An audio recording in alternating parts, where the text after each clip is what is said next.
Bab 1434, apa bagusnya? Di dalam pagoda kecil, Sander Ye duduk bersila di kehampaan, darahnya mendidih dan seluruh tubuhnya terbakar seperti bola api. Penggabungan 3 garis keturunan.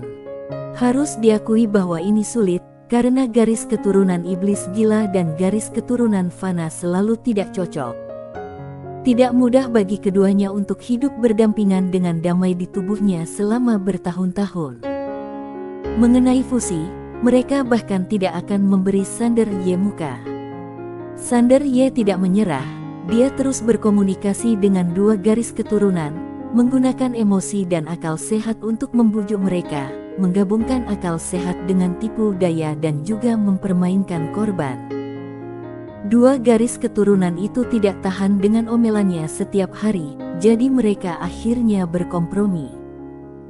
Meskipun kedua garis keturunan itu tidak begitu bermusuhan satu sama lain, Sander Ye merasa masih sangat sulit untuk menggabungkannya, karena kekuatan kedua garis keturunan itu sangat mengerikan.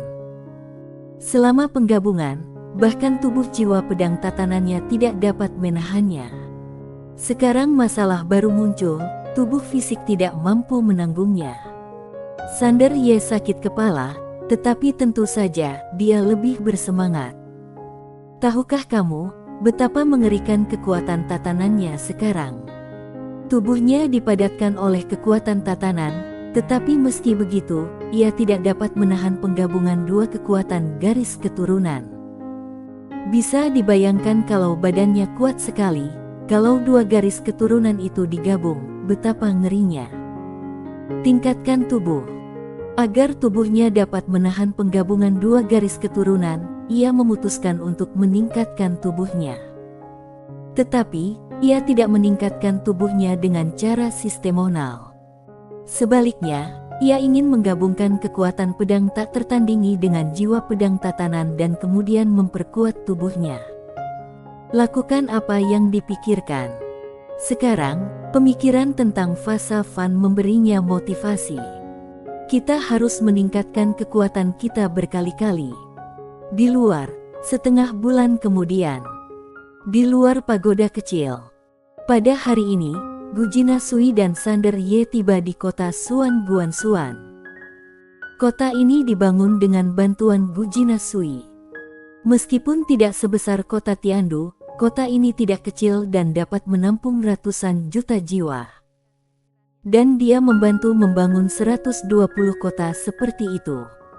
Dapat dikatakan bahwa dialah yang paling berjasa atas fakta bahwa makhluk-makhluk di 10 gurun, peradaban seberang, dan tanah terlarang gurun kuno dapat menetap dengan begitu cepat, terutama orang-orang kuat dari peradaban Suiming yang dia kirim. Justru karena bantuan orang-orang kuat ini dalam menjaga, banyak masalah dapat dihindari. Sander Ye menatap kota Suan di depannya, tersenyum tipis, menoleh ke arah Gujina Sui di sampingnya, dan berkata dengan tulus, "Terima kasih." Dia tahu bahwa tanpa bantuan wanita di depannya, alam semesta Guansuan tidak akan pernah bisa mendapatkan pijakan di tempat ini. Hari ini, Gujina Sui mengenakan gaun putih sederhana dan memiliki kecantikan yang tak tertandingi. Begitu dia dan Sander Ye muncul di depan kota, mereka menarik perhatian banyak orang. Mendengar kata-kata Sander Ye, Gujina Sui tetap tenang dan tidak menanggapi. Sander Ye tahu karakternya dan tidak banyak bicara. Keduanya memasuki kota. Begitu mereka memasuki kota, Sander Ye melihat banyak kata-kata besar tertulis di dinding di kedua sisi jalan, "Bangun tatanan Guansuan dan bangun perdamaian universal bersama." Inilah slogan alam semesta Guansuan saat ini. Berkat promosi Sinamu, bahkan anak-anak berusia 3 tahun sekarang dapat melafalkan slogan ini. Sander Ye melihat ke kedua sisi jalan. Jalanan itu sangat ramai, dengan toko-toko di kedua sisinya. Di depan toko-toko, ada beberapa kios yang menjual makanan ringan dan kebutuhan sehari-hari. Meskipun ada banyak kios, kios-kios itu tidak berantakan dan jauh dari toko-toko, sehingga tidak memengaruhi tokoh-tokoh di belakangnya. Alam semesta Guanxuan adalah dunia para pendekar, tetapi pada kenyataannya di sana juga terdapat banyak manusia biasa, dan tidak semuanya cocok untuk berkultivasi. Sander Ye dan Gujina Sui sedang berjalan di jalan, menarik perhatian banyak orang, terutama Gujina Sui. Dia begitu cantik sehingga tampak tak terjangkau oleh manusia. Bahkan wanita yang lewat pun tak kuasa menahan diri untuk tidak menatapnya beberapa kali lagi. Sander Ye tiba-tiba menoleh ke arah Gujina Sui, "Apa kamu ingin makan?" Gujina Sui menggelengkan kepalanya. Sander Ye langsung menariknya dan berkata, "Makan sedikit." Sambil berkata demikian, dia menariknya ke sebuah kedai mie. Pemilik kedai mie itu tampak berusia 50-an, gemuk, tetapi dia tampak sangat polos. Ketika dia melihat Sander Ye dan Gujina Sui datang, dia segera mengambil kain lap dan berlari untuk mengelap meja dengan kuat, lalu menunjukkan senyum cerah, "Kalian berdua, mau mie jenis apa?" Sander Ye tersenyum dan berkata, "Berikan saja 2 mangkuk." "Oke."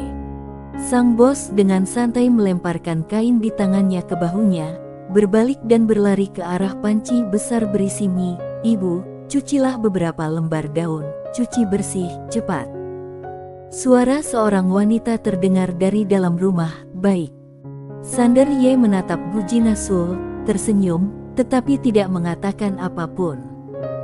Gujina Sui meliriknya, "Masih dingin." Melihat Sander Ye menatapnya, Gujina Sui menatapnya lurus dan berkata, "Lihat apa yang bagusnya." Sander Ye tersenyum tetapi tidak mengatakan apapun. Gujina Sui mendengus dan tidak mengatakan apapun. Sander Ye mengambil teko di atas meja dan menuangkan semangkuk teh untuknya, lalu menuang semangkuk lagi untuk dirinya sendiri. Dia menyesap teh dari mangkuk dan berkata, "Nona Sui, aku ingin bertanya sesuatu." Gujina Sui tidak mengatakan apa-apa, dia hanya mengambil mangkuk dan menyeruput teh yang sangat biasa ini. Sander Ye berkata, "Aku ingin menggabungkan 3 garis keturunanku. Sekarang ketiga garis keturunan itu telah selesai, tetapi aku merasa tubuhku tidak sanggup lagi. Sekarang aku sedang mengubah tubuhku, tetapi peningkatannya relatif lambat. Aku tahu bahwa tergesa-gesa akan sia-sia, tetapi dalam situasi ini, aku tidak bisa menahan rasa panik." Gujina Sui tidak berbicara. Sander Ye menatapnya dan menunggu jawabannya. Gujina Sui merasa sedikit kesal saat menatapnya, dan melotot ke arahnya, "Jangan lihat aku." "Oh." Sander Ye menarik kembali pandangannya. Gujina Sui meliriknya tanpa berkata apa-apa. Setelah beberapa lama, dia berkata, "Tidak ada gunanya bagimu untuk memperbaiki diri." Sander Ye sedikit bingung, "Maksudmu apa?" Gujina Sui menatapnya dan berkata, "Kamu akan mengerti jika kamu memikirkannya sendiri." Sander Ye tersenyum pahit, "Aku tidak tahu kenapa, tetapi mengikutimu membuatku merasa lebih tolol." Kelopak mata Gujina Sui berkedut, tetapi tanpa berkata apa-apa, dia mengambil mangkuk teh dengan kedua tangan dan terus menyesapnya. "Sander Ye, maksudmu, musuhku terlalu kuat. Tidak peduli seberapa kuat aku, kekuatan mereka jauh melampaui kekuatanku, bukan?" Gujina Sui mengangguk, "Masalah terbesarmu bukanlah kekuatanmu, tetapi lawanmu. Jika lawanmu hanya di tanah kuno, kamu akan tahu persis bagaimana cara mengalahkannya. Karena batas tanah kuno ada di sana, dan ada tujuan yang jelas. Tapi sekarang, siapa lawanmu? Apa kekuatan lawanmu yang sebenarnya? Kamu tidak tahu apa-apa. Dalam hal ini, akan sia-sia bagimu untuk meningkatkan kemampuanmu." Sander Ye terdiam. Gujina Sui melanjutkan, "Baik itu Fasa Fan atau pemilik Penatao, kamu sama sekali tidak tahu kekuatan mereka yang sebenarnya. Jadi, mengapa kamu berpikir bahwa setelah garis keturunanmu menyatu, kamu dapat bersaing dengan mereka? Juga, Apakah mereka satu-satunya musuhmu? Di alam semesta ini, begitu banyak master papan atas yang mendambakan tahta penguasa bersama. Seberapa banyak yang kamu ketahui tentang master tersembunyi itu? Misalnya, jika Cinta Pei juga ingin bersaing untuk tahta penguasa bersama, apakah kamu tahu kekuatan aslinya? Sander Ye mendesah pelan. Gujina Sui meliriknya dan tidak berkata apa-apa.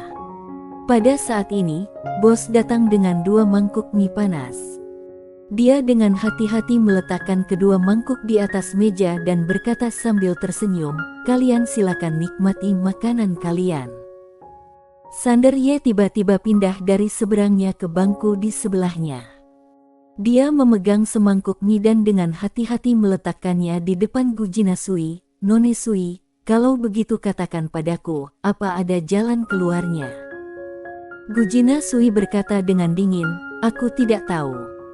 Sander Ye berpindah lagi, langsung dari bangku di sebelahnya ke bangkunya, dan keduanya duduk bersama. Gujina Sui melotot padanya dan berkata, "Duduklah di sana." Sander Ye tersenyum canggung, "Aku tidak bermaksud apa-apa, aku hanya sedikit bersemangat." Tetapi pantatnya tidak bergerak. Gujina Sui berdiri dan duduk di bangku di sebelahnya. Dia mengabaikan Sander Ye, mengambil mie dan menggigitnya. Rasanya enak, jadi dia menggigitnya lagi. Sander Ye meliriknya, lalu mengambil mie dan mulai memakannya dengan lahap. Setelah makan sebentar, Sander Ye menatapnya lagi. Gujina Sui merasa sedikit tidak nyaman saat ditatap olehnya.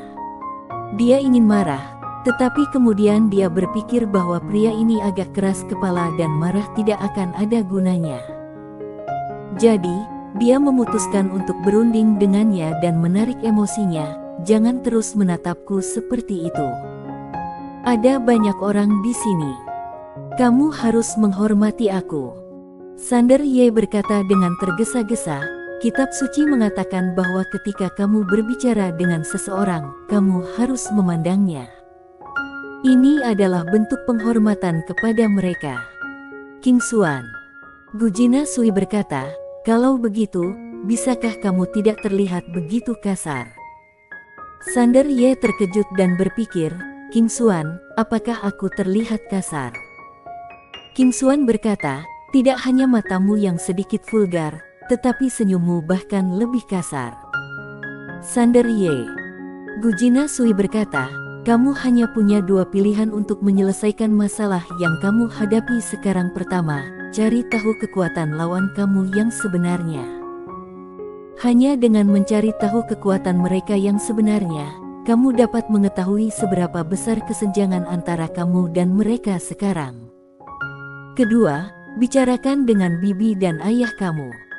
Kamu dapat memperoleh pengalaman, tetapi jangan menciptakan lawan yang begitu kuat. Misalnya, pertempuran untuk Dao Agung ini bukanlah sesuatu yang dapat kamu ikuti sekarang. Jika kamu berpartisipasi sekarang, kamu hanya akan dikalahkan." Sander Ye terdiam. Gujina Sui melanjutkan, "Kamu juga harus memahami fakta bahwa kamu telah mencapai level ini sekarang sudah sangat luar biasa. Di antara orang-orang yang pernah kutemui, hanya ada 2 orang yang lebih baik darimu pada usia yang sama." Sander Ye tiba-tiba menjadi penasaran, "Siapa?" Gujina Sui berkata, "Cinta Pei." Sander Ye terus bertanya, "Bagaimana dengan yang lainnya?" Gujina Sui berkata, "Ada satu lagi yang juga kamu kenal." Sander Ye tiba-tiba bingung. Apakah dia mengenalnya? Siapa ini? Gujina Sui berkata, "Sederhananya, kamu harus tetap tenang dan jangan membandingkan dirimu dengan musuh yang kekuatannya bahkan tidak kamu ketahui, karena itu tidak ada maksudnya." Sander Ye tersenyum pahit, "Tapi aku sudah berpartisipasi dalam perjuangan untuk Dao Agung, dan sekarang aku tidak bisa mundur." Gujina Sui tanpa sadar berkata, "Bukankah masih ada aku?" Setelah mengatakan itu, dia langsung menyesalinya. Sander Ye menatap Gujina Sui yang tiba-tiba menggebrak meja. "Bos, Beri orang tak tahu malu ini semangkuk mie lagi. Dia terlalu banyak bicara, biar dia kekenyangan sampai mati. Setiap orang bersambung.